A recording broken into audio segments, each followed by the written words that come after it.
반갑습니다, 여러분.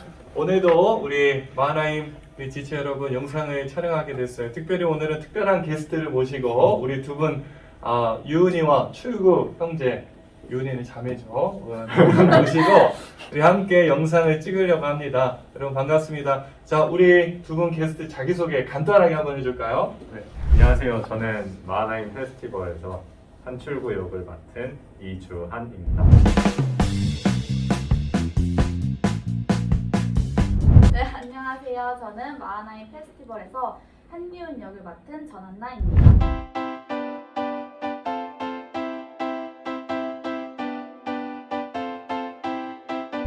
확실히 우리 두 명 배우들이랑 같이 촬영을 하니까 분위기가 산다.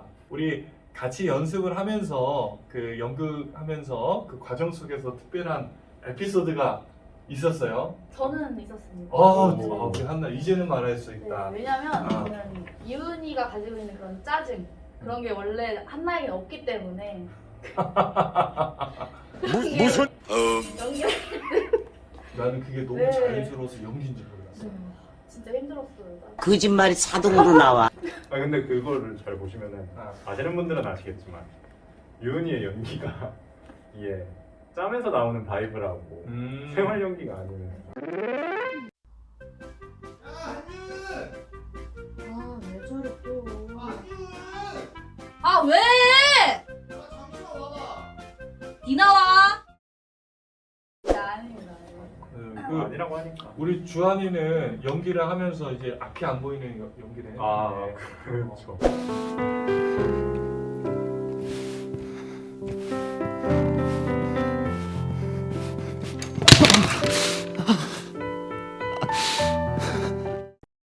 어렵지는 않았니?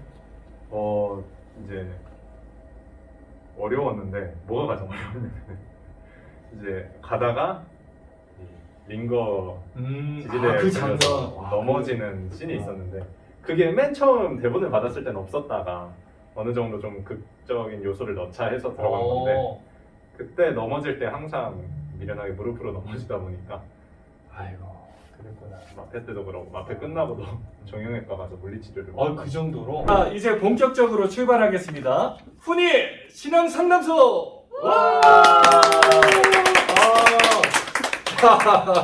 지금 PD님이 얼굴을 못 드리는데 괜찮아요. 개의치 않습니다.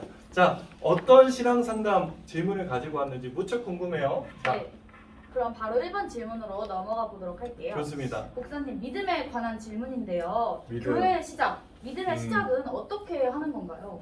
믿음의 시작이라. 믿음의 시작. 자, 믿음은 교회에 오는 그 경우는 두 가지로 나눌 수 있어요. 첫 번째 모태신앙. 모태신앙인들이 교회 오는 경우가 있고 나중에 신앙생활하는 경우들이 있겠죠. 자, 그런데 교회에서 신앙생활을 시작하고 믿음이 생기는 것은 각자의 모양과 스타일은 다 달라도 결국에는 하나님의 인도하심이다. 제가 많은 우리 지체들을 경험을 하는데 모태신앙이 대부분이고 또 나중에 교회 오는 친구들은 이유가 다양합니다. 어렸을 때 친구 따라서 오는 경우 맛있는 거 준다고 혹은 교회 누나가 예뻐서 교회 오는 경우 다양하고 각양각색이지만 결론은 하나님께서 그 영혼을 불러주시고 콜링 하셔야지만 그 영혼이 하나님께로 나아갈 수 있고 믿음이 시작된다. 그래서 결론은 그렇습니다. 하나님의 인도하심 가운데 우리가 선택하고 우리 의지로 나오는 것 같으나 하나님의 선하신 인도하심 가운데 우리가 신앙생활을 시작하고 교회에 나올 수 있다 라고 대답할 수 있겠네요. 여기에 없는 질문이긴 한데 항상 궁금했던 게 콜링을 받은 사람들이 믿음을 얻게 되는 거잖아요. 그러면은 세상 모든 사람들은 살면서 콜링을 한 번씩은 받나요? 자, 하나님의 주권적인 선택이기 때문에 그 부분은 우리가 알 수 없습니다. 자, 그래서 항상 왜 하나님은 공평하신 하나님이 아니신가? 라는 질문이 의문이 들 수 있어요. 그런데 구원받은 우리 편에서 내가 콜링 받은 것에 대한 감사와 감격이 있어야 되지 하나님의 공정성에 대해서 의문을 가져서는 안 됩니다. 자, 그 부분은 하나님의 영역이고 주권적인 영역이기 때문에 우리가 다 알 수는 없어요. 우리가 할 수 있는 것은 최대한 전도의 씨앗을 뿌리고 복음의 씨앗을 뿌리는 데까지가 우리 영역. 우리가 하나님의 인도하심과 부르심은 그분의 영역. 그렇기 때문에 우리가 다 할 수 없다는 거죠. 감사합니다. 그러면 이번 질문으로 넘어가 보려고 하는데요. 저희가 그렇게 하나님의 부르심을 힘입어 하나님의 주권적인 선택하심으로 아, 믿음을 얻었다면은 이제 그 믿음이 저희에게 주어졌을 때 이 믿음을 조금 더 유지하고 갈고잡기 유지해야지. 위해서 어떻게 믿음을 유지할 수 있을까요? 자, 믿음을 유지한다. 이 부분은 우리가 감당해야 될 부분이기도 하죠. 자, 우리가 사람 간의 관계도 그래요. 인격적인 관계를 맺으려면 어떻게 해야 될까? 친하게 지내려면 간단해요. 같이 밥 먹고, 영화 보고, 카페 가고, 이야기 나누고, 같이 시간을 많이 공유하면은 그 사람과 자연스럽게 친해지게 된다는 것이죠. 자, 하나님과의 관계성에서 일방적인 것이 아니라 인격적인 관계, 소통이 돼요. 그러니까 시간을 많이 공유하고 하나님과의 그 소통이 많이 될수록 우리가 신앙생활에 있어서 관계의 끈끈함, 하나님과의 그 긴밀한 관계 속에서 믿음이 유지된다. 그래서 구원받은 하나님 백성이라도 누워서 입 벌리고 있으면 안 되고 하나님과 적극적인 소통과 나눔과 교제가 있어야 된다. 목사님 근데 마가복음 11장 23절을 보면요. 내가 진실로 너희에게 이르노니 누구든지 이 산더러 들이어 바다에 던져지라 하면 그 말하는 것이 이루어질 줄 믿고 마음에 의심하지 아니하면 그대로 된다는 말씀이 있어요. 네, 그러면 3번 질문을 바로 이어서 믿음이 있으면 그럼 산도 옮길 수 있는 거 아닌가요? 믿음이 있으면 산을 옮긴다. 자, 믿음으로 산을 옮기고 싶다. 우리는 이런 소원을 가지고 있죠. 신앙생활하면서 내가 기도하면은 성적도 오르고 취업도 되고 남자친구도 생기고 이러면 얼마나 좋을까. 그런데 믿음의 대상은 산이 돼서는 안 돼요. 그러면 신앙이 산으로 가는 거예요. 자, 믿음의 대상 우리 제자훈련 때도 배웠지만 예수님의 십자가와 부활이 우리 믿음의 대상이 되어야 합니다. 그래서 산 옮기는 것 자체가 목적이 돼버리면 우리는 예수님을 놓치게 된다. 오늘 본문 안에서 내가 믿음으로 구할 때에 이 산을 들어서 바다에 던진다. 이것은 당시 1세기 당시에 유대인들의 격언이었어요. 그 불가능한 일에 대한 산을 들어서 바다에 던지는 게 가능할까? 그건 절대 안 된다는 거죠. 그런데 믿음으로 구할 때에 그 일이 일어난다.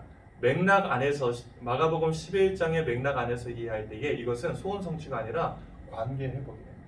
갈등 관계 속에 있을 때에 내게 무거운 마음, 산과 같이 움직이지 않는 굳어져 버린 나의 마음이 하나님 앞에 기도하고 간구하기 시작할 때에 그 관계 안에 화평을 이루고 결국에 무거운 나의 굳어져 버린 갈등이 있고 상처 많은데 무거운 이 산과 같은 것들이 기도하기 시작할 때에 바다로 던져지는 마음이 풀려지고 회복이 있고 리액션 좋아요. 근데 믿음이 하나님을 믿는 믿음이 그러면 어디에서 나오는? 하나님을 믿는 믿음에 주시는 분은 하나님이에요. 내가 믿고 싶어도 안 믿어지는 경우가 많아요. 그래서 난 어렸을 때 내가 주입식 교육에 의해서 세뇌당했다. 목회자 자녀로 자라오다 보니까 하도 난 어렸을 때 엄마가 잠들기 전에 머리맡에서 성경동화 읽어주고 어렸을 때 그렇게 잠들었어. 매일 가정 예배를 드리고 탈출을 꿈꿨어요. 빨리 이 집을 탈출하리라. 탈출을 공부했었죠. 어쨌든 우리가 모태신앙인들이 갖는 이 맹점, 오류가 뭐냐면 내가 주입식 교육에 의해서 세뇌당했다. 결코 그러지 않아요. 성경은 이렇게 말합니다. 누구든지 성령이 아니고서는 예수를 주로 고백할 수 없고 신할 수 없다. 내가 예수를 믿게 된 것은 고백할 수 있는 것은 내 안에 성령님이 계시다는 증거입니다. 성령님은 하나님이 주시는 선물이다 라고 성경 말하고 있죠. 그래서 몰라. 성령님이 내게 선물로 주어지는데 그것은 주는 사람 마음이에요. 선물을 받는 사람 거기에 대해 감사해야겠지만 받지 못한다고 해서 그분의 공정함, 그분의 선하심에 대해 의심을 하거나 그 때와 타이밍에 대해서 우리가 의심을 해서는 안 된다는 것이죠. 하나님의 때와 방법이 있을 거예요. 그래서 여러분 믿음이 생기지 않는다고 조바심 낼 필요 없습니다. 자연스럽게 신앙생활 하다 보면은 그 안에서 하나님 주시는 선물이 있을 거예요. 자, 여러분 오늘 즐거우셨나요? 여기서 마무리하도록 하겠습니다. 다음번에는 새로운 컨텐츠로 우리 찾아뵙겠습니다. 그때까지 기대해 주시고 다음에 또 만납시다. 믿음! 불패!